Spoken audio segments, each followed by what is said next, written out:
Hello and welcome everybody to the AICCM webinar for the first event. I'm very excited to be launching our new 2021 season with the Preventive SIGs Agents of Change online forum series. Before we begin, let's pause to reflect that today we are meeting online across Aboriginal land, sea and waterways, the custodial land of the oldest living civilization in the world. I and the AICCM acknowledge with deep respect the traditional owners of the country that we meet on today, the Gadigal people of the Eora Nation in Sydney, where I'm located, the Turrbal people of the Yuggera Nation in Brisbane, the Wurundjeri people and the Waratharong people of the Kulin Nation in Melbourne and in Geelong. So we recognise and celebrate their enduring connections to country, knowledge and culture, and pay our respects to their elders, past, present and emerging. And we respectfully acknowledge all First Nations peoples, their elders and their ancestors across the unceded lands and waters that our content reaches. And we welcome you all here today. I can't say how thrilled I am to be launching this series with the Preventive SIG, who have been working very hard to provide incredible knowledge to us all for the 2021 online season. And especially like to thank Tegan and Elizabeth, who are here with us tonight for this first series on temperature and RH environmental parameters. And so without further ado, I'll hand over to Tegan. Thank you, Lisa. I would also like to pay my respects to the traditional custodians of country throughout Australia and their connections to land, sea and community. I would like to pay my respect to their elders, past and present, and to extend that respect to all Aboriginal and Torres Strait Islander peoples today. On behalf of AICCM Preventive Special Interest Group, we would like to welcome you to the Agents of Change, 10 Agents over 10 months online forum. We have over 350 registrations for tonight's presentation. We have people listening in from all parts of Australia and across the world. We welcome you to the first in the series, and we are delighted to start the forum with the topic of temperature and relative humidity. But first, some introductions. I'm Tegan Anthus, the current convener of AICCM Preventive Conservation Special Interest Group. I have co-organised this series with Elizabeth Thompson from Queensland Art Gallery and Gallery of Modern Art. Together with the support of a fabulous committee, we have orchestrated this online series of presentations, workshops, panel discussions around the 10 agents of deterioration. Due to COVID-19, border closures, travel restrictions, and the weight of uncertainty, our conference in Brisbane for February 2021 had to be redefined. Conferences around the world were turning to online events and postponement. We were committed to the idea, and the committee had already begun engaging with keynote speakers and concepts for the conference. So we decided to reinvent the process, and hence 10 Agents over 10 months was developed. I am sure you're all aware of the traditional 10 Agents of deterioration, and following on from the successful conference in Melbourne 2019, we wanted to use these agents to highlight new developments, ask challenging questions, make connections with other untraditional risks or agents, and provide new insights and strategies to combat these agents of deterioration. The 10 Agents over 10 months will showcase these agents with particular focus on several of the risks that are threatening our collections and communities. We have engaged keynote speakers in topics such as disassociation, theft and repatriation, disaster impact, and COVID and conservation. We have spaced out the series over 10 months to reduce Zoom fatigue. We understand that there are now many online workshops and experiences, and we want to encourage engagement rather than apathy. We aim to capture your attention through the series with diverse opportunities for involvement, such as live Q&A with the speakers, online questionnaires, impromptu panel discussions, and mastermind sessions with experts from the field. Registrations for future sessions will become available in the month before the session, and we hope to welcome you to future sessions. We have opened this series to all associated professionals, including registrars, collection managers, archivists, artists, volunteers, and commercial enterprises that engage with our GLAM sector. This is a free event, and this is only possible due to the support of AICCM, and we thank you. As previously mentioned, this series was developed with an exceptional, dedicated committee of volunteers. I would like to acknowledge and thank them all for their time, effort, and creative input into this online forum. Firstly, I would like to thank my co-organiser, Elizabeth Thompson, who was so integral in shaping and supporting the conference. Elizabeth will be opening future sessions, as will all the other committee members, and I hope you get to meet them all. A brief introduction to the committee includes Lisa Mansfield, who we've met just a moment ago, from the Art Gallery, New South Wales, Eliza Penrose from the Christchurch Art Gallery, several from Quaggoma in Queensland, including Sam Shellard, Kim Barrett, Rhiannon Walker, Catherine Collier, and Caro Toledo, and several from the State Library of Queensland, Amelia O'Donnell, Jennifer Lobster, and Christine Iana. And of course, we are supported by AICCM, and in particular, Michelle Berry, the Secretariat. Over the last few weeks, we have reached out for sponsorship and support for the series from the GLAM sector, and we have been inundated with prospective sponsors keen to embrace our online forum. The overwhelming feedback we have received from all our potential sponsors is a high level of enthusiasm about our online forum series, especially from a networking perspective.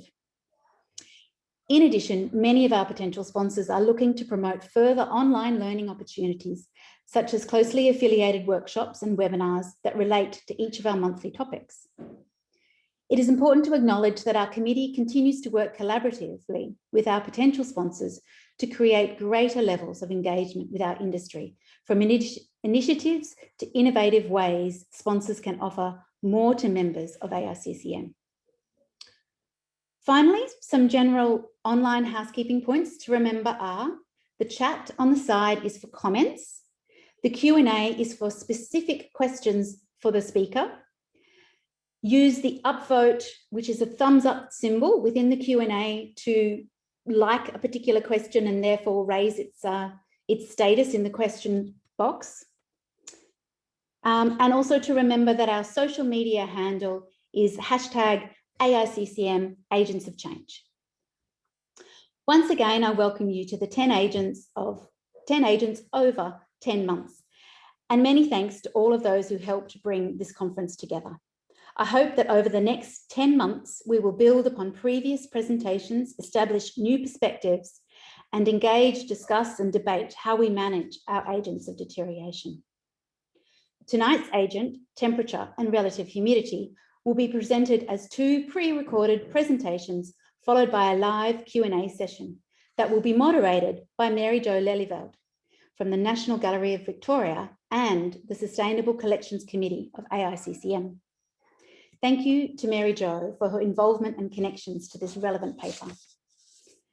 Now I am delighted to introduce our first speakers, Amanda Pagliarino and Ainslee Meredith, who will discuss their research mapping on climate change and risks for Australian cultural collections using Quaggoma as a case study.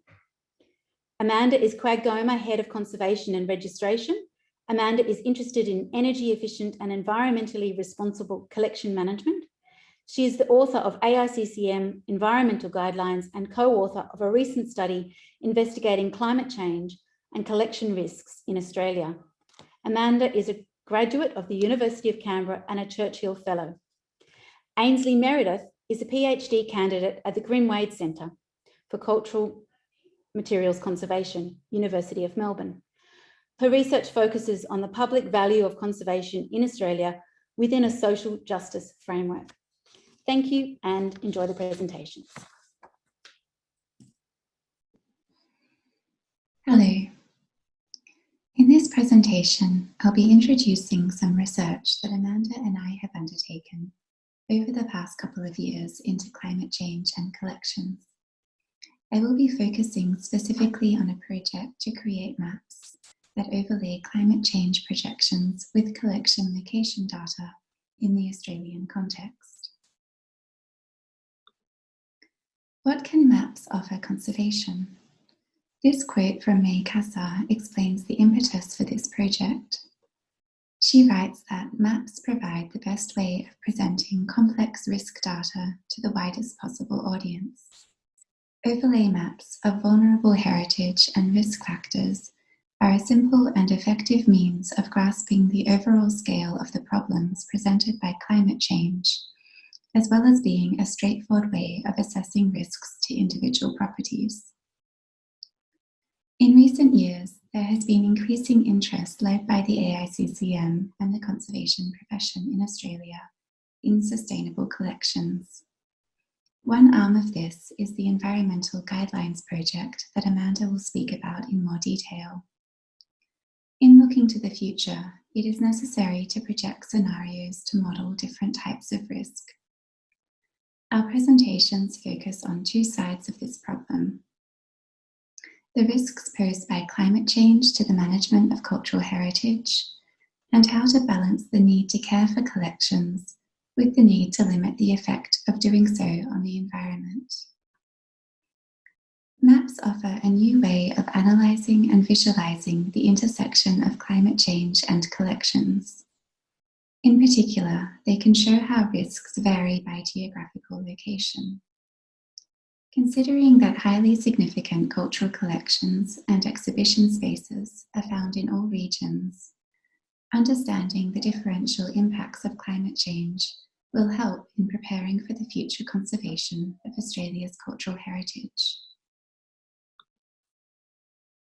Climate change projections are informed by sophisticated global climate models, simulating the climate response to a range of plausible scenarios of how greenhouse gases and aerosols may change throughout the 21st century.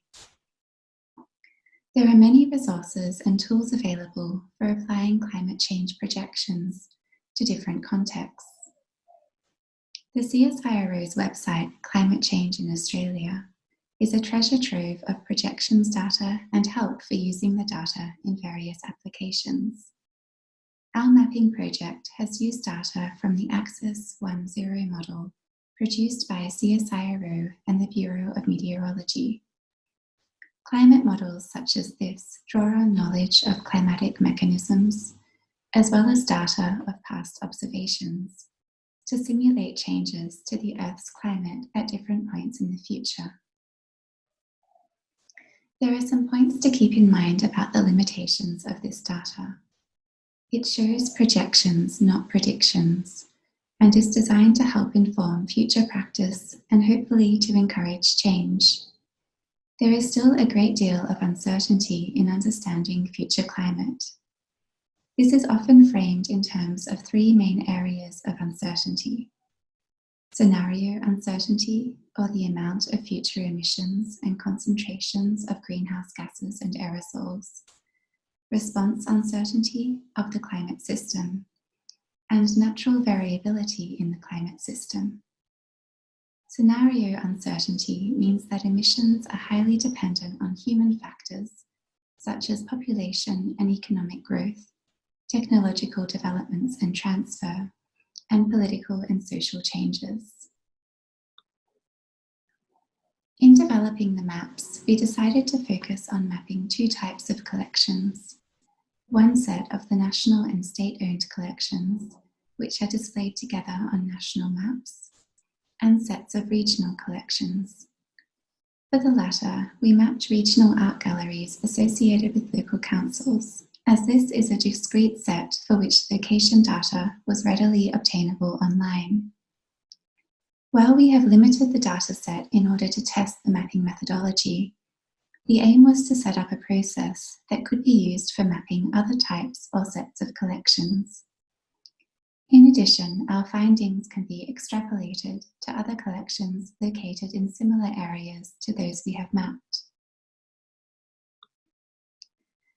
The maps are overlay maps that show two types of data: the locations of cultural collections against climate projection variables. The location data of the representative collections was mapped using their geographic coordinates. Climate projection data was mapped for 3 variables, all obtained from the Climate Change in Australia website.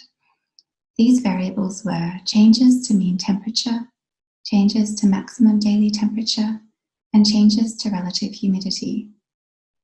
The overlay maps of both data sets were created using ArcMap software. Maps were produced for 3 timescales: the short-term future, 2030, the mid-term future, 2050, and the long-term future, 2090. 2 climate scenarios were mapped. These correspond to the representative concentration pathways for RCPs 4.5 and 8.5. RCPs make predictions of how concentrations of greenhouse gases in the atmosphere will change in future as a result of human activities. They represent different scenarios for the future concentration of greenhouse gases, aerosols, and land use change. These RCPs are included in the Intergovernmental Panel on Climate Change in its 5th Assessment Report of 2014. RCP 4.5 represents continued intermediate level emissions, while RCP 8.5 represents increased high-level emissions. At RCP 4.5, slower emission reductions mean that concentrations peak at around 2040, then decline. At RCP 8.5, referred to as the worst-case scenario, emissions increase throughout the 21st century. There are other RCPs which we have not mapped, for instance the lower level RCP 2.6, which represents a peak in emissions by 2020 followed by a decline in keeping with the Paris Agreement. It has not been included in these maps because the risks to cultural collections would not be substantially higher than at present. The 6th assessment report of the IPCC is due to be released by 2022 and is likely to include updated guidance on likely RCP scenarios. This overlay map shows the locations of Australia's national and state collections. The scenario shown is of intermediate level emissions, RCP 4.5, in 2090 for the variable of annual mean surface temperature. This is the mean daily air temperature provided as an averaged annual statistic. It correlates to annually averaged warming. The changes depicted are relative to a baseline of the period 1986 to 2005. You can see that on this map, projected warming ranges from a 1 degree change to a 3 degree change in different parts of the country. This overlay map again shows Australia's national and state collections in the scenario of intermediate level emissions, RCP 4.5 in 2090. The climate variable is different to the previous map, showing projected changes to the average daily maximum air temperature. Again, the range is from 1 to 3 degrees. This map shows the 3rd type of variable, changes to relative humidity. The locations of Australia's national and state collections are shown in a scenario of intermediate level emissions, RCP 4.5, in 2090. Changes are again relative to a baseline period of 1986 to 2005. You can see that the majority of the country is projected to experience lower levels of relative humidity, the pale blue and brown areas, while a slight increase in darker blue is projected for most coastal and some inland areas. To show how the selection of climate scenario can change projections, the next sequence of maps compares possible impacts of the emissions scenarios RCP 4.5 and 8.5. Variation between the 2 scenarios is marginal in the short term, but contributes to greater uncertainty in projecting climate in the long-term future, 2090, which is the timescale shown on these maps. Focusing on regional areas will show how the impacts vary by region. Although rising temperatures will be a widespread issue in the future, There will be variation in the frequency, severity, and consequences of risks posed by a warmer climate to cultural collections. In the following series of maps, it is important to keep in mind the principle of uncertainty. I've added a reference on the left for those interested in reading more about uncertainty and damage functions. In addition to the uncertainties inherent in projecting future climate, there is also a lot that is unknown and not yet modelled about the relationship between collection materials, internal collection environments, and external factors such as climate. The level of risk posed by higher temperatures to specific collections will also vary due to factors such as collection infrastructure, history, and the use of resources such as HVAC systems. This map shows the locations of a set of regional collections in Western Australia in the climate scenario of RCP 4.5 in 2090. These are mapped against the variable of annual mean surface temperature. All areas in Australia will experience an increase in annual mean surface temperature over the next century, regardless of climate scenario. Projections begin to differ in the mid-term and long-term future, with higher uncertainty associated with the long-term future. You can also see on this map that inland areas are likely to be slightly more affected by warming. This map is of the same set of collections in Western Australia at the same timescale of 2090, but with the emissions scenario changed to RCP 8.5, which is associated with greater warming than RCP 4.5. You can see that projected changes go as high as 6 degrees on this map. Both scenarios show mean temperature increases of at least 1.5 degrees across the country. Collections in regional areas located further from the coast are expected to experience greater increases. Shifting to South Australia, this map shows the locations of a set of regional collections in a scenario of RCP 4.5 in 2090. The variable is changes to average maximum daily temperature. As well as general warming, extreme temperatures are also expected to increase in both frequency and intensity. The risks posed by increases to the average maximum daily temperature are also important to consider in relation to collections in regional areas, as these may lack the infrastructure needed to buffer internal environments against extreme weather events. Here, the same data is shown for the higher emissions scenario of RCP 8.5. This scenario is associated with greater increases to maximum and annual daily temperature, up to 5.5 degrees in some areas compared to 3 degrees on the previous map. Projected changes to relative humidity also vary according to climate scenario. Here, a set of regional collections in New South Wales is shown in the scenario of RCP 4.5 in 2090. Projected changes to relative humidity are also mapped for this region. In conjunction with warmer temperatures, changes to near-surface relative humidity can be integrated to assess risks to collections. Average annual near-surface relative humidity tends to decrease over the next century. Changes in the short term are likely to be small, so more can be learnt from maps such as these with long-term projections. There is also a seasonal element to changes, with winter and spring tending to be drier in most areas. Changes for summer and autumn are less confidently projected. This map shows the same collection data, but in a climate scenario of RCP 8.5 in 2090. As you can see, greater decreases to relative humidity are projected for inland areas, the brown areas on the map. Coastal areas may experience slightly higher levels of annual average relative humidity. Where both relative humidity and temperature are likely to increase, risks associated with physical and chemical deterioration and biological risks such as pests and mold may become more frequent and severe. At the other extreme, dryness is a factor in bushfire risk.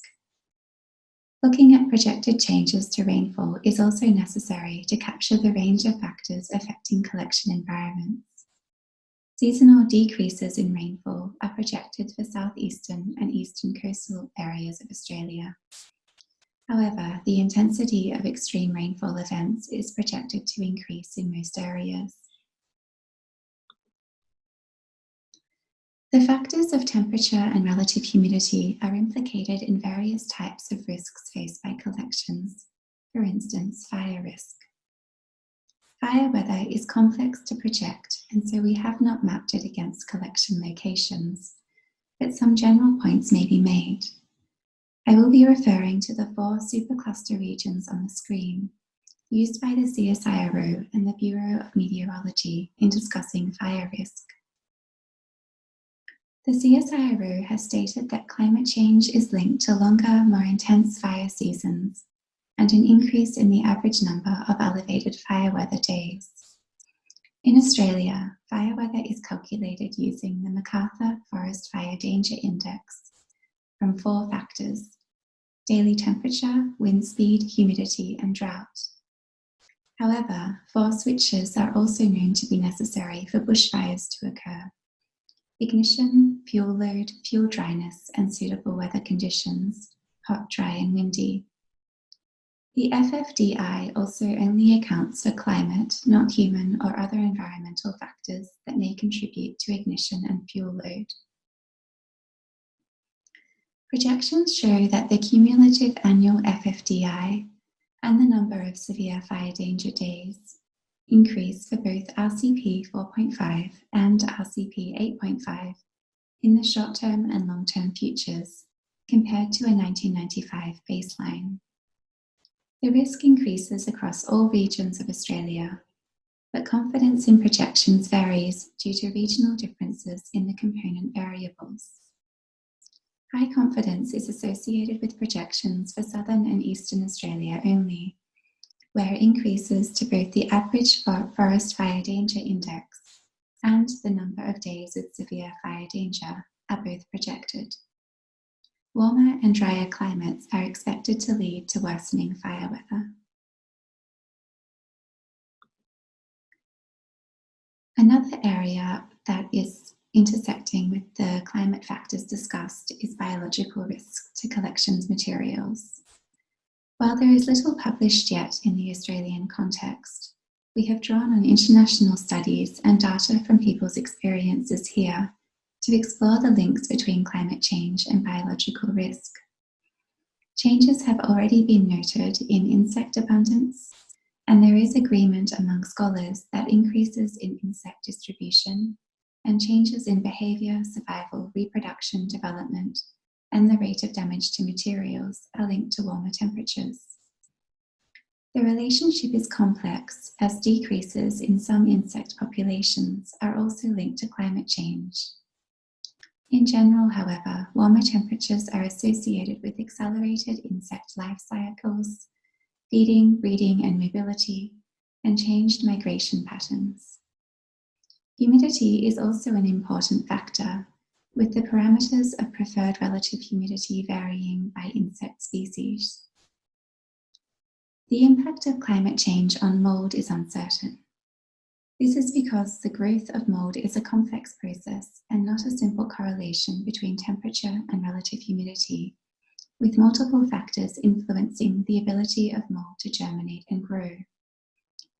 As was represented in the maps, in the long term, there is projected to be a decrease in relative humidity for most areas except for coastal locations. A decrease in relative humidity in combination with soil drying is likely to result in an environment that is less conducive to mould growth.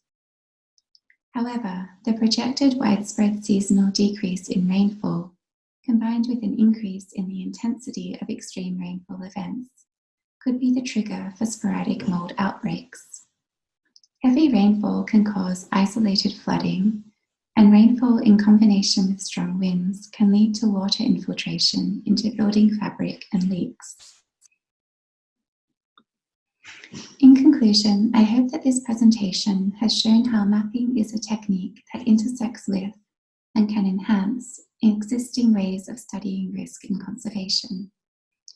Remembering that we are dealing with projections, not predictions, maps of climate change can be used as an evidence base for identifying future priorities and the distribution of conservation services in regions that are likely to be heavily impacted by changes to the different climate variables. Thank you.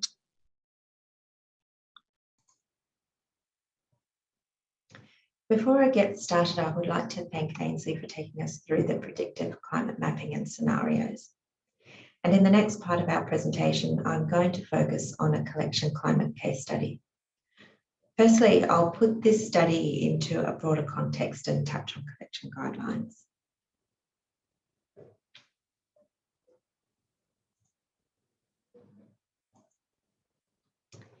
In late 2014, I was asked to review the AICCM interim position on environmental guidelines for the National Council.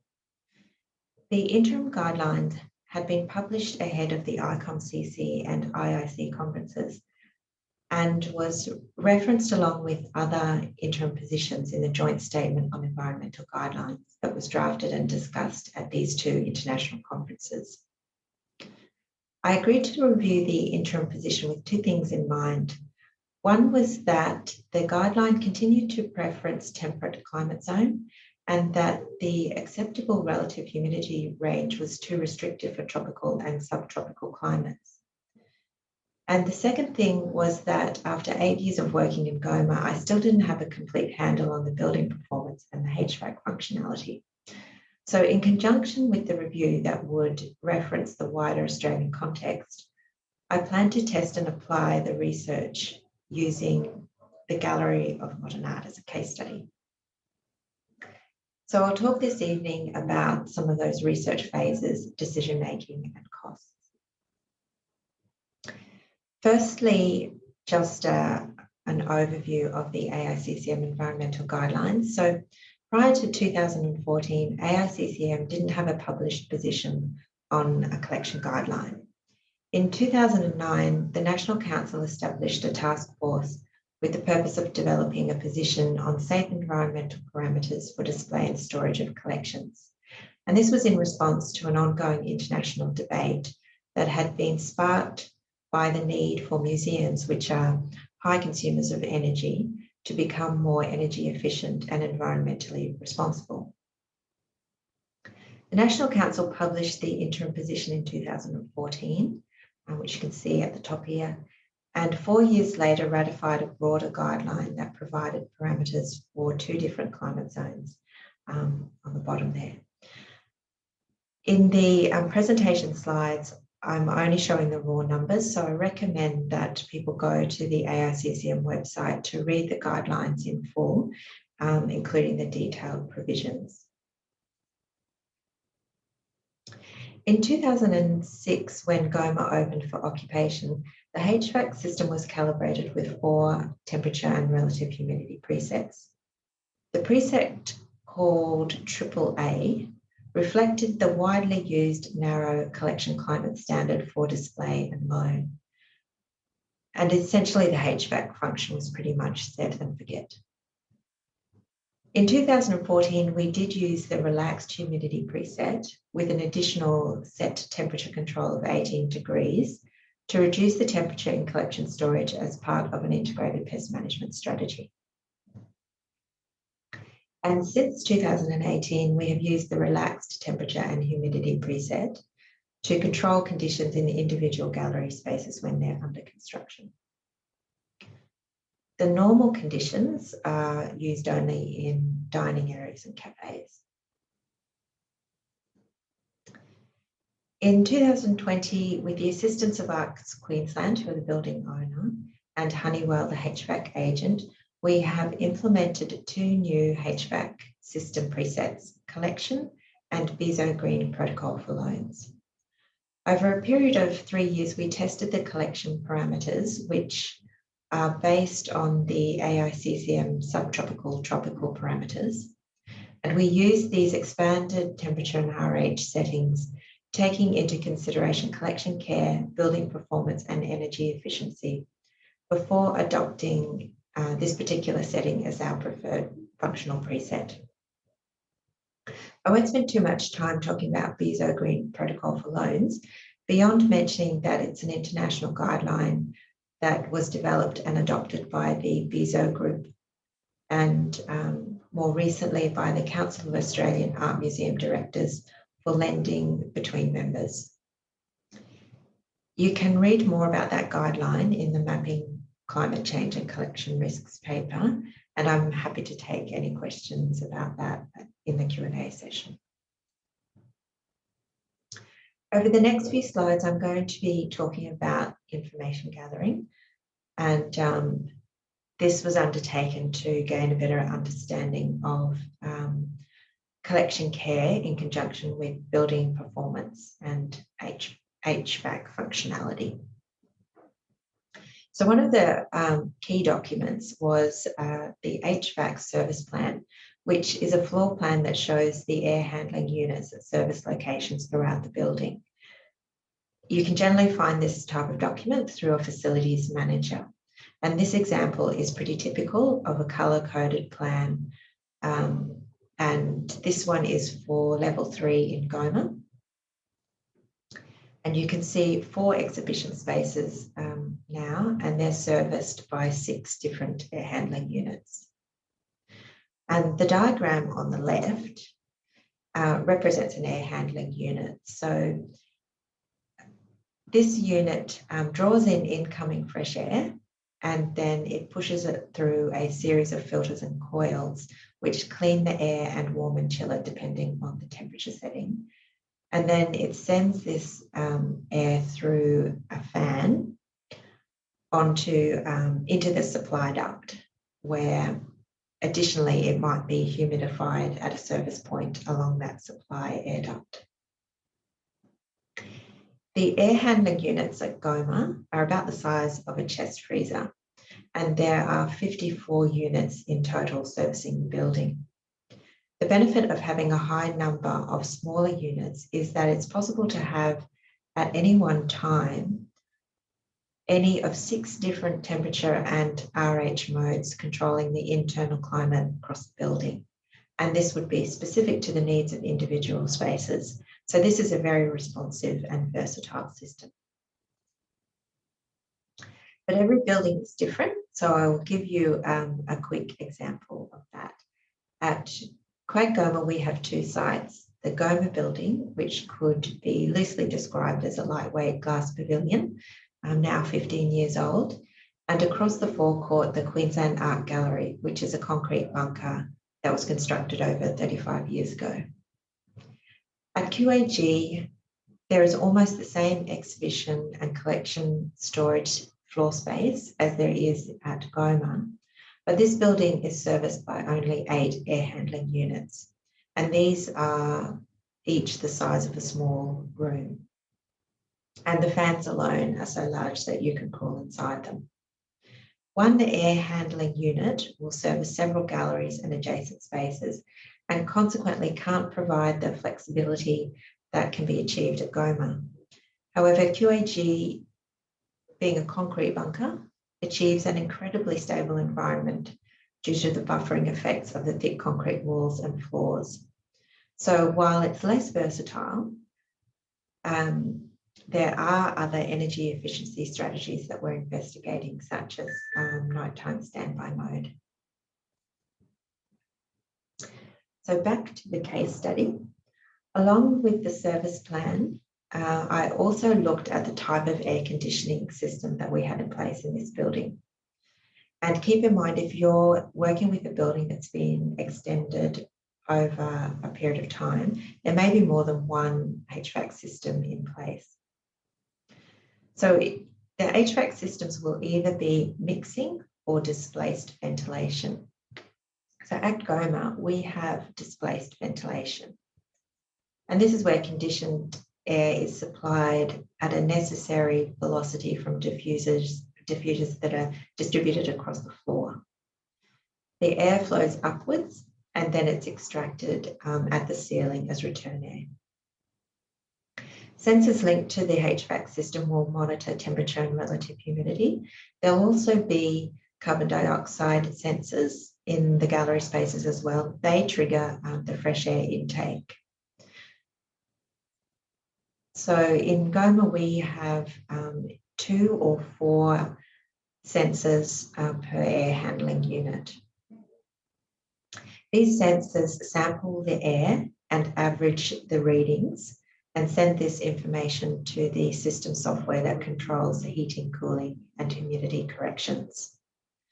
One concern that I had about the HVAC system in Goma is the high placement of the upper sensors, because this effectively resulted in optimizing the air at above 1.8 meters and up to that 4+ meter zone, and not really in the zone where you would typically hang artwork. I asked Honeywell about this, and they agreed that it wasn't necessarily the most functionally effective way of conditioning air for the purpose of a gallery. So they agreed to isolate the upper sensors, which means that now it's the lower sensor that is sending information to the HVAC system to provide control.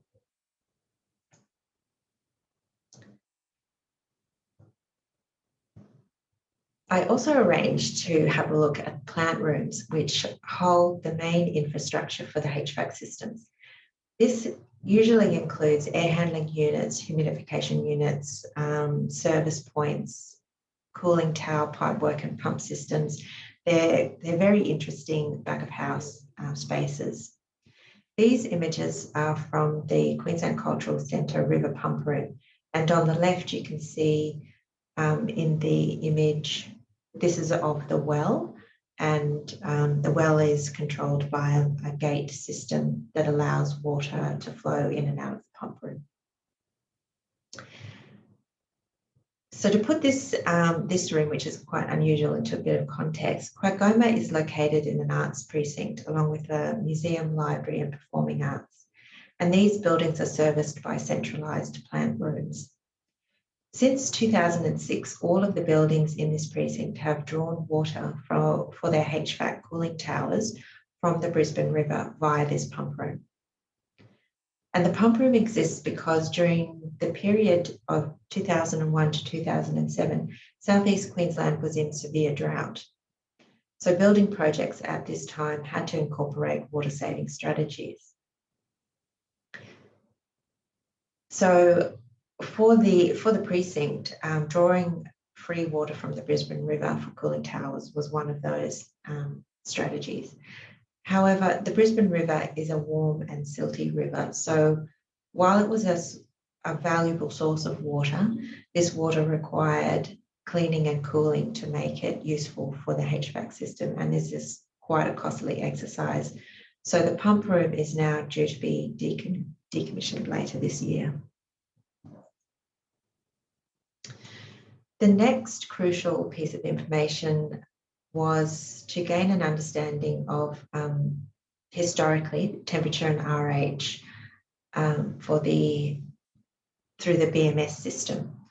So our facilities manager made a request via Arts Queensland for Honeywell to supply us with 10 years of data for all of the gallery spaces and collection spaces. And this was provided at a cost of around $2,000. Having worked in the building for several years, conservators had gained a little bit of understanding about the peculiarities of the building, and we would sum those up as different microclimates.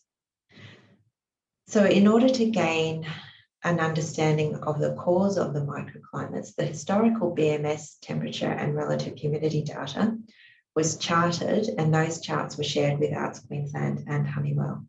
And collectively, we discussed a range of questions that I had about the performance of the air conditioning system. The chart on this slide shows the conditions in collection storage from 2012 to 2017. And in 2014, there was a significant change in the conditions in collection storage. At that time, we discovered an active tobacco beetle infestation in the fibre and bark room. So as an immediate action to arrest this activity, we requested that Honeywell drop the temperature in collection storage to 18 degrees, which is a change that you can see recorded here on the chart. For Honeywell to reduce the temperature in collection storage, they moved to the relaxed RH preset, and this expanded the RH range from the narrow range, which was 50 to 60, to the 45 to 65% range. As part of the gallery's integrated pest management procedures, we have continued to maintain the cooler temperatures in the store, so this continues to be in place today. But one of the things that we came to understand at that time was the HVAC system servicing level 4 of GOMA, which includes storage, conservation and imaging, is not fitted with a humidification system. And this did answer some of our questions about peculiarities in the building. But what you can see here is in this zone prior to 2014, even under the AAA preset, the environment was not particularly stable, and it was not within the 50 to 60% RH range.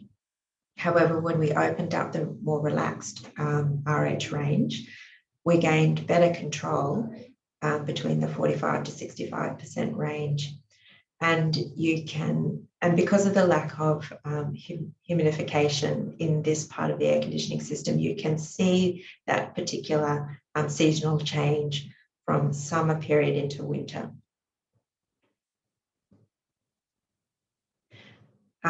This shows you the 18 degrees temperature range that we're trying to maintain. And there's our 45 to 65% RH range. With the support of Honeywell technicians, I was able to gain a better understanding of GOMA's HVAC performance and building issues. The technicians shared their experiences and challenges in managing the HVAC system inside GOMA in response to the external conditions. The technicians were also interested in working with me on expanded temperature and RH parameters after years of constraining the system on the AAA preset. So over a period of 3 years, we tested the exhibition spaces on level 1 and level 3 using that collection parameter. The chart on this slide shows a main gallery on level 1 at GOMA during APT 9. And this is for a period of 5 months over summer from 2018 to 2019. The data is drawn from our independent Vaisala temperature and RH monitoring system. And the red line shows the moment that we switched the HVAC system from the AAA preset to the collection setting. Over the course of the exhibition, conservators monitored key artworks in the trial galleries for signs of change in condition. The trials that we performed were considered very successful with satisfactory and stable conditions and no observed changes in the condition of works of art on display. Honeywell also tracked energy usage over the trials, and at the conclusion of this particular trial, the reported estimate of savings for this one gallery operating at the collection parameters was estimated as $30,000 annually. So that's just 2 air handling units servicing that space, gaining that amount of energy efficiency. And you can see here between the 45 to 65% RH zone, it's a really nice, stable environment. The next step was to draft a collection climate strategy. Establishing the most appropriate collection climate strategy depends on the collection needs, geographic location, climate zone, and the type of organisation and the funding available. So I recommend that you use resources and references that apply to your local circumstances. For those of you that are familiar with the ASHRAE technical standard, I would highly recommend reading the Museums, Galleries, Archives and Libraries revised chapter that was published in 2019, as the methodology for determining suitable parameters, temperature and RH parameters, has changed, and the standard now has been reworked so that it includes subtropical and tropical climates. So this table shows the various expanded temperature and relative humidity ranges that are suitable for collection care. So these are the names of guidelines on the sides here. The light green bands show the ranges for the two highest ASHRAE standards. So these are the tightest and highest levels of control that are recommended by ASHRAE. And you can see these in comparison with the current Australian guidelines. And as you can see, the Australian guidelines, the AICCM temperate, subtropical, tropical, and the Heritage Collection Council temperate guidelines fit very conservatively within the ASHRAE Category A zone. Heritage Collections Council hot dry guideline and hot humid fit very neatly within the ASHRAE Category B. So these are really useful guidelines to use when you're reviewing your climate, your gallery climate. At the end of the trial, there was collective confidence in the use of the AICCM subtropical tropical parameters, which we developed for our collection parameter. Honeywell were enthusiastic about the possibilities, and Arts Queensland were keen to report to government on energy efficiencies and sustainability targets, and consequently we were offered, they offered to pay for the recalibration of air handling units at Goma.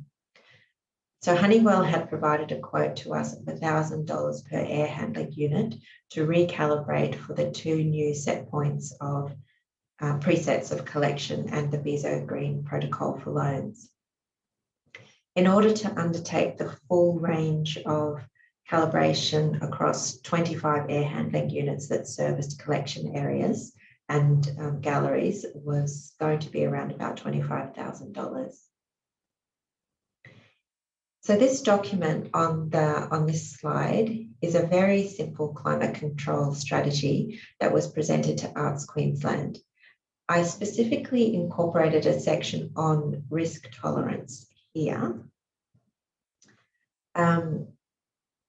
in which we described a zero tolerance for mold and condensation. This was incorporated as in future phases of our move towards sustainable internal climate control, we intend to investigate various modes of standby and shutdown in non-collection areas. And as I mentioned previously at QAG, in collections as well, due to the stability that can be gained as a consequence of that building structure. We have in fact tested routine nighttime, the possibility of the routine nighttime shutdown mode for QAG, and we have seen very successful nighttime control of conditions, optimal conditions in gallery spaces. Making adjustments to HVAC parameters is not just about changing numbers. HVAC systems, their functionality and performance inside a building envelope is a finely tuned system. You need to gain the support of HVAC technicians and facilities managers in endeavours to test and adjust temperature and relative humidity. It can take a long time to find the right people to talk to and for your project to find favour with others.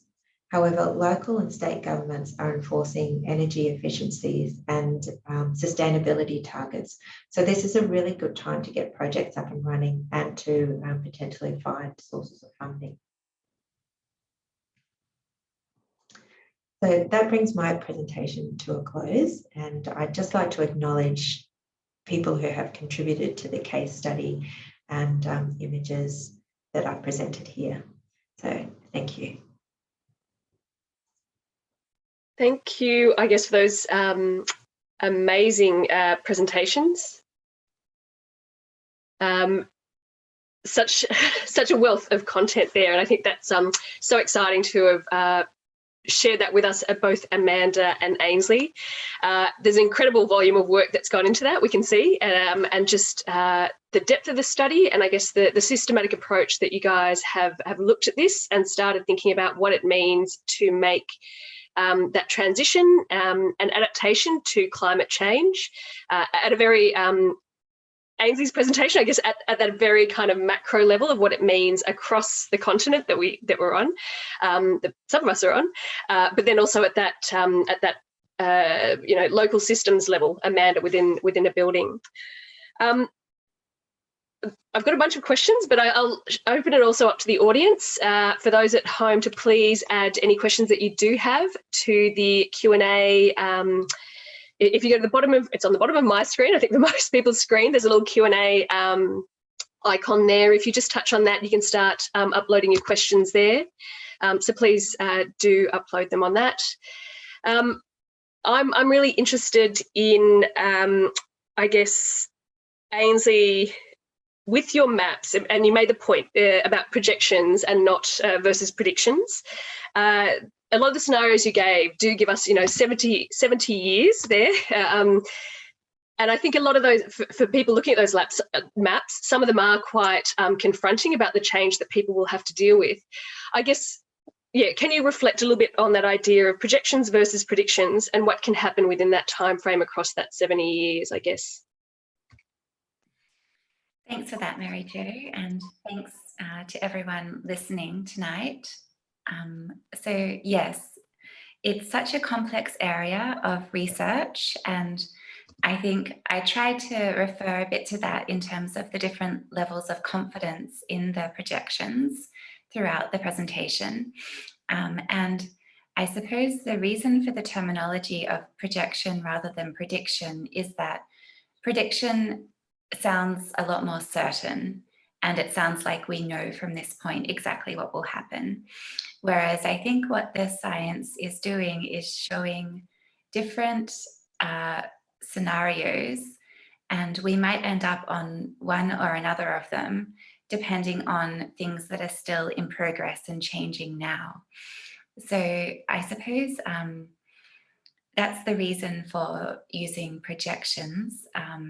It's not to say that this is exactly what will take place, and particularly with the RCP 8.5 maps, that's the worst case scenario.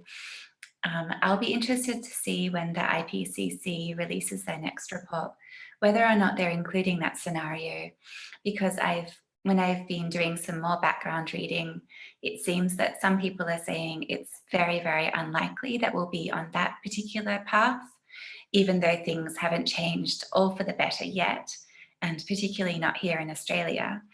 But it's, I suppose, a matter of thinking about the range of possibilities and what the different inputs into the climate system are, and given that it's still, a work in progress that can be affected by decisions we make, using the data to make the right decisions. Thanks, Ainslee. And I'll just, we've got a number of questions that are coming up now. I'll start at the top of that list. Amanda, has your team encountered any pushback from lenders about your new parameters? And if so, how did you manage these concerns? Well, not yet. And the reason really is that if we receive a contract from an organisation from whom we've borrowed and they require the tighter parameters, then we can use that existing preset of the AAA standard, which is internationally known. But what we encourage, well, actually quite recently now, along with organisations who are part of CALMD, which is the Council of Australian Art Museum Directors Organisation, those organisations have all agreed to use broader parameters. That's the BISO Green Protocol for Loans. I think the interesting situation we'll find ourselves in is if we can further that requirement to expand the RH range to the 65%, because the BISO Green Protocol goes from 40 to 60%. But in Queensland, we have observed that more often than not, we are in the 60 to 65% RH range, and that's just because our external climate tends to be much more humid. So it takes quite a lot of energy to readjust and reduce that humidity for an internal climate. So far, I would say it's all going very well. People seem to be open to changes in the way in which we lend and borrow collections. I guess, sorry, there are more questions and I'll come to those, but the counter to that also is, given you would have collection material climatised to the local slightly higher RH range, are you finding that in terms of lending to those in the south or inland where there are lower RHs as their standard or as their collection range, are you requesting loans to be at that slightly higher range, or what mechanisms are you asking? Are there solutions that you can ask for sort of microclimating and things like that? Yes, so regionally, smaller organisations yet are less likely to have started to expand or even assess their environments beyond the typical 50 to 60% RH range. But we have been successfully using microclimates and conditioning of works to move them between our two buildings, because at QAG we're still using the narrow parameters, and that's because the HVAC system there is quite old and it doesn't have the sophisticated controllers that we need to expand the parameters there as yet. We're hoping to get funding to do some work on those controllers, which will then allow us to start testing that environment in a more thorough way. So we do, just in between the buildings, have to make some particular, we have to look at whether things need particular conditioning when they move between the buildings. Great. Back to the questions from the audience. Lily asks, I'm very interested in the use of passive building design. Can you expand on this more or recommend any resources? And thanks, great presentation, she also says. Well, passive building design is a fantastic way to go, and I would hope that more museums and galleries and keeping places are looking for passive solutions.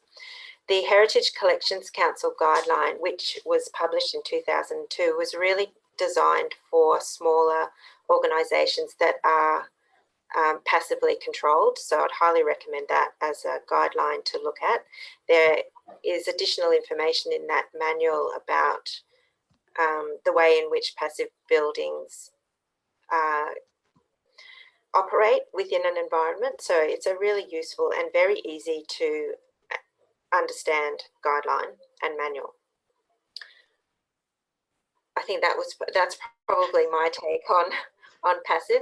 I would hope that more people are thinking about passive control. We did discuss it very briefly in the paper, but our principal focus ended up being on organisations that are using air conditioning, and that was because when we did the AICCM survey, the Collection Environment Survey, we ended up focusing on a lot.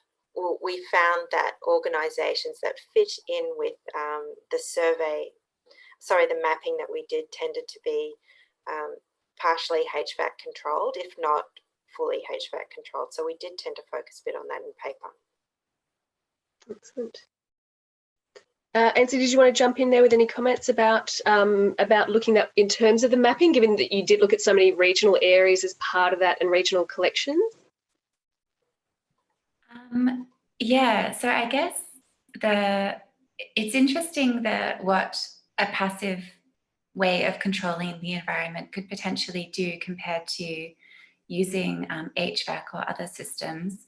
As I think I mentioned, interplay between the collection, the internal environment, and then the external environment, which is the factors I was looking at, is very, very complex. So I think some interesting studies could be done as the climate changes, comparing the conditions in different areas according to collections that do or do not use HVAC or partial HVAC systems. So, I mean, that's just speculation really from me. I don't know much more than that myself, but I think if people were to begin to track it over time, that could give us really interesting insights into how collection materials are responding in different environments. Great. Another question from Ryan is, it would be great to hear about the breakdown of costs from Honeywell and why there is an initial large cost to change over parameters. And part two to that question is, was it difficult to convince people to spend this money? Amanda? So there were a range of costs that we discovered as we were investigating our review of the HVAC system. So we started off with that $2,000 to get the historical data. And then the next cost for us was to move from the use of thermohydrographs. So if people are wanting to prioritize anything, I would recommend moving away from thermohydrographs to loggers to gain flexibility with data and allow you to map it and analyze it. That cost us $15,000 to implement the Vaisala system. And then Honeywell gave us a quote of $1,000 per air handling unit to do the calibration, which actually seemed to be quite reasonable, actually. But one of the things that it's important to do, if you can get the information, is to find out what is in the contract for your HVAC agent. What we did was change the contract that we had with Honeywell to increase the amount of data that they supply us free of charge. So now we get annual updates for all of our collection spaces as part of the contract. So it ended up being 25,000 because we did 25 units. In fact, I was just trying to remember accurately what their quote was. It might have been slightly more than $1,000, but I have heard from other people who have been speaking to their HVAC agent about implementing new set points and presets, and the $1,000 per air handling unit seems pretty typical. So it just depends on how many air handling units you've got and how sophisticated the system is. For older air conditioning systems, it's not as easy to do a recalibration for something like this. But it shouldn't prevent you from doing a test. So we didn't do the presets before we undertook the tests. But we did get a lot of advice from Honeywell, and their technicians worked on a safe way of implementing change in the system and monitoring it. Thanks, that's great, Amanda. I think it's very helpful for a lot of people working with institutions to get that sort of clear guidance around what the actual costs are. It's always a hard thing to sort of navigate in terms of cost efficiencies and working out those sums. Ainslee, a question from you, for you from Grace. With these projections, what sort of actions would you like to see Conservators taking now and in the near future to help mitigate risks to those collections that are most vulnerable? Thanks for that, Grace. That's a great question. I guess that it's interesting because the risks to collections, you could see them coming from two angles there. One would be, I suppose, if we are working without HVAC systems, risks associated with increased temperature and relative humidity in places. However, there's also the risk of not doing anything in the context of climate change, and particularly thinking about risks associated with bushfire and flooding, as we're seeing on the eastern coast at the moment. I don't know if any collections have been affected by this, but that's something that was coming up in my research for this study. Was whilst there will be less rainfall overall, there's increased chance and frequency of extreme rainfall events, which combined with other factors such as soil drying and human and social and economic factors as well, can increase the risk to collections.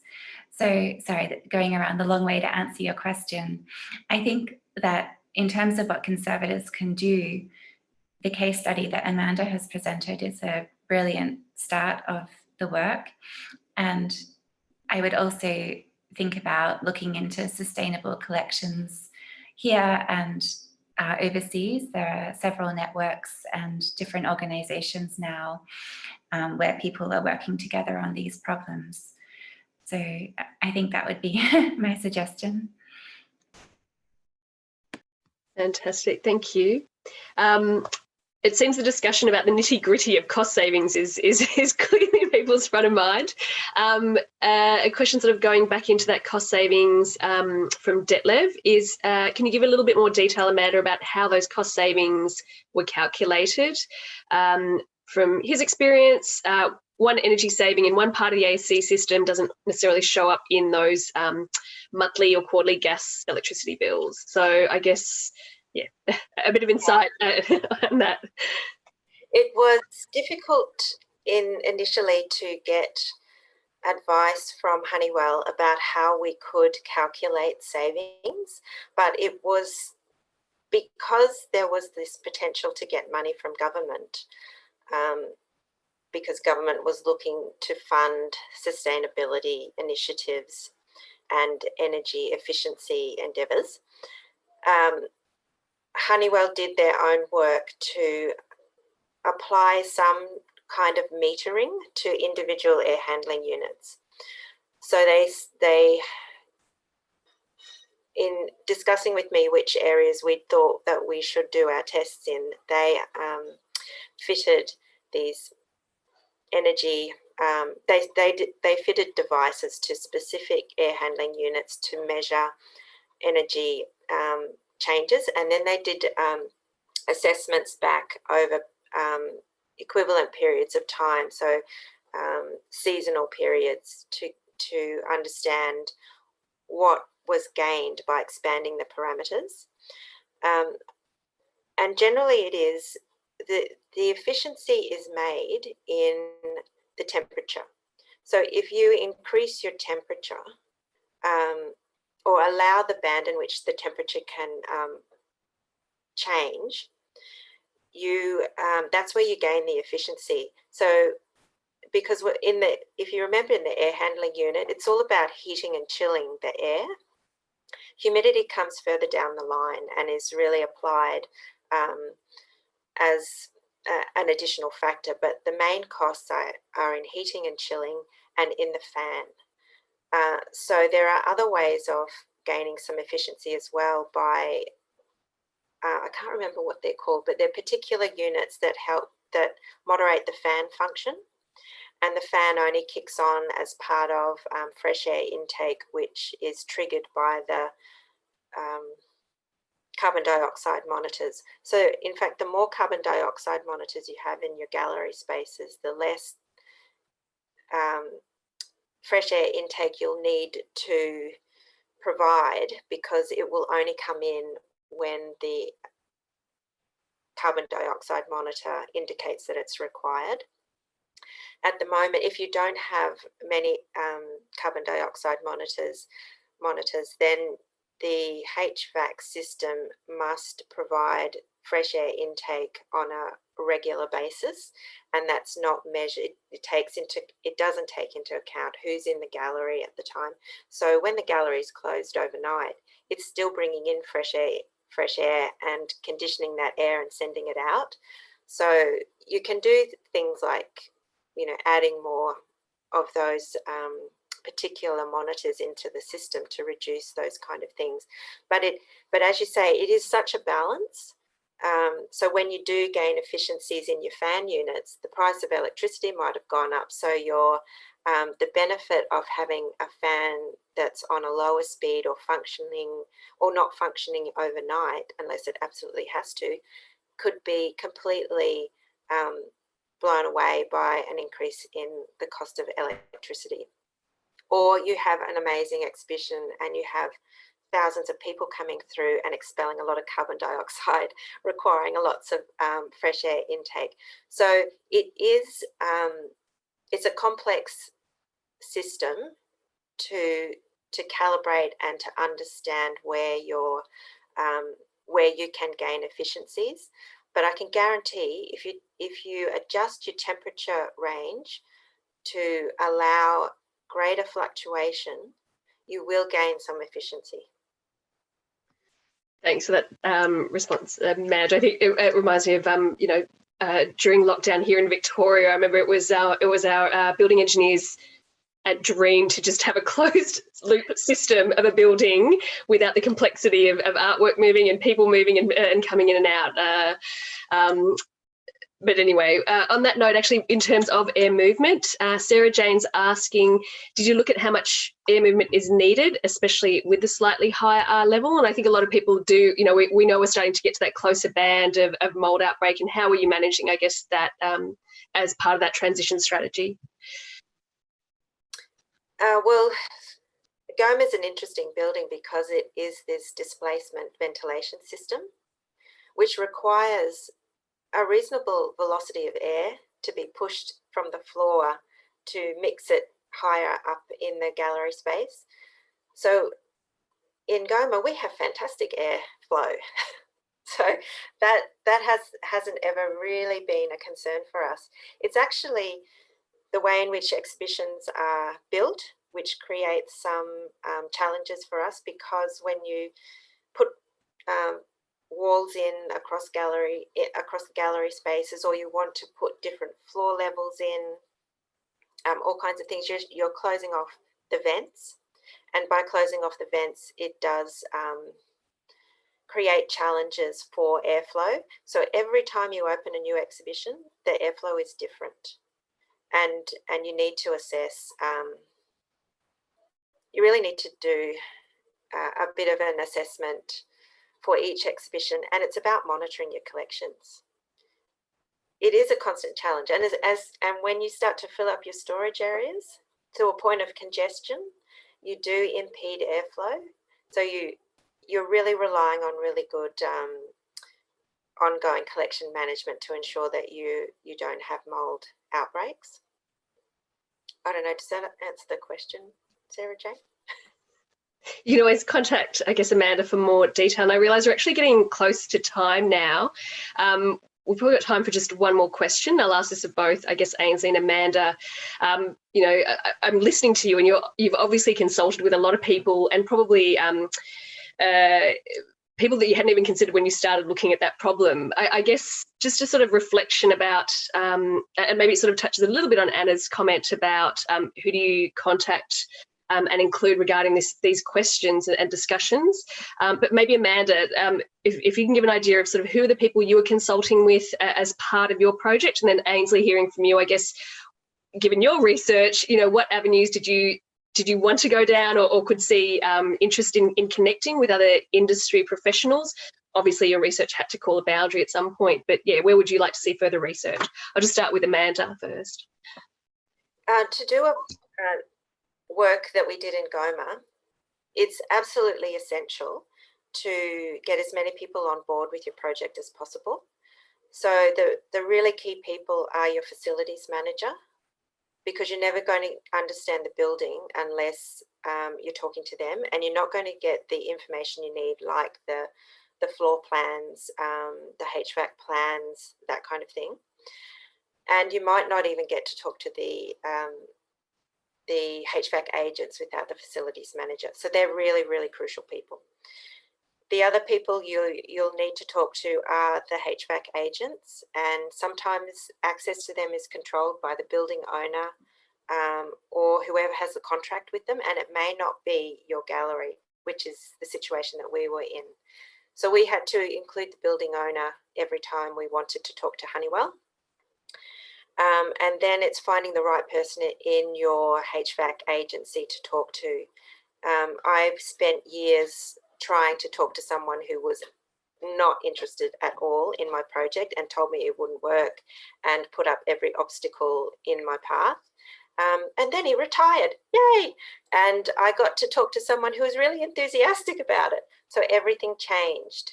But, you know, that was like 5 years of pain trying to talk someone into doing testing that we wanted to do. And Ainslee, I guess at your macro perspective level of climate adaptation and where institutions sit, I guess where are you looking to connect to other experts and other research? Yes, well, my part of it could not have been done without the research by the CSIRO and the Bureau of Meteorology, which is building on the IPCC and others' research too, all of which is freely available and accessible online and can be used like I have done in different application contexts. So I think that that's just brilliant that they are, you know, willing for our kind of industry to adapt the data to suit what we want to research, and I'm sure that other people are doing it as well. And also something that I began to try to research as part of the paper for the bulletin was pests, and particularly whether distribution has been changing already with the changing climate. And there's been very little studied and published here in Australia. There were some international studies that were helpful, and then we were able to speak to some people for our paper. But I think that's something I would like to continue to look into is, and it probably wouldn't be people in museum contexts who are currently studying and tracking pest distribution and changes in their behaviour in Australia, which I think could be very helpful for us to know. Fantastic, thank you. Incredible food for thought. In the chat, we've got, I'll just flag that I think Casey's building engineer will be up for a few questions. She mentioned a lot of answers to be had there from a lot of building facility managers, and I think this will start a lot of discussions in people's institutions and collections. So thank you both. A lot of food for thought there. I'll just flag with everyone as we're wrapping up that this recording will be made available to attendees via the AICCM events page website. Information about that will come out within the next few weeks, along with a link to the full the paper that both Amanda and Ainslee have co-authored, which is in the current AICCM Bulletin, volume 41. So AICCM members just need to log into the AICCM website and can download that via the AICCM website. And some of these maps that Ainslee has produced will also be available on the AICCM Sustainable Collections Wiki. Again, we'll send the link to that with all this other information for all the attendees in the coming weeks. I would just like to thank again Amanda and Ainslee for just incredible food for thought, really practical solutions there, or just next steps in sort of using this data and thinking about what it means to manage a collection environment and not just set and forget, but really actively manage this at the local level and obviously as we're moving into the future. Some really challenging questions and ideas to move on from there. So at this point, I'll say thank you to everyone as well as the presenters, but I'll just hand over to Tegan, who will do the little wrap up as part of this session. Thank you, guys. Thank you, Mary Jo, for moderating that session. That was really wonderful. And I also want to thank Amanda and Ainslee for their input in preparing the pre-recorded sessions and then being available tonight to answer those questions. Thank you also to everyone that attended and provided some really insightful questions. I found it a really informative session, and I've been using the AICCM environmental guidelines in my regional work. And it's been really, really exciting to be able to share those sort of extended parameters with some of those regional collections. So as Mary Jo said, I want to sort of spruik and advertise the next event, which is going to be on the 22nd of April. And it's the Agent of Physical Forces. And we have two speakers from Quag Goma in Queensland, and they are Rhiannon Walker and John Marshall. And they will be presenting a paper on the mounting technique for a Montian Boona work. So that's the 22nd of April. Registrations will be made available in the month of April leading up to the event. And once again, just to remind you that the event is recorded, so you can access it at a later stage through the AICCM website. I do want to say, sorry we didn't get to all of the questions, but there is the possibility that we are capturing all your questions and we could maybe send them through to Ainslee and Amanda, and they can be typed up and made available through the website. So once again, thank you for attending the first in the series of 10 agents over 10 months. Thank you and good night. Thank you. Thank you.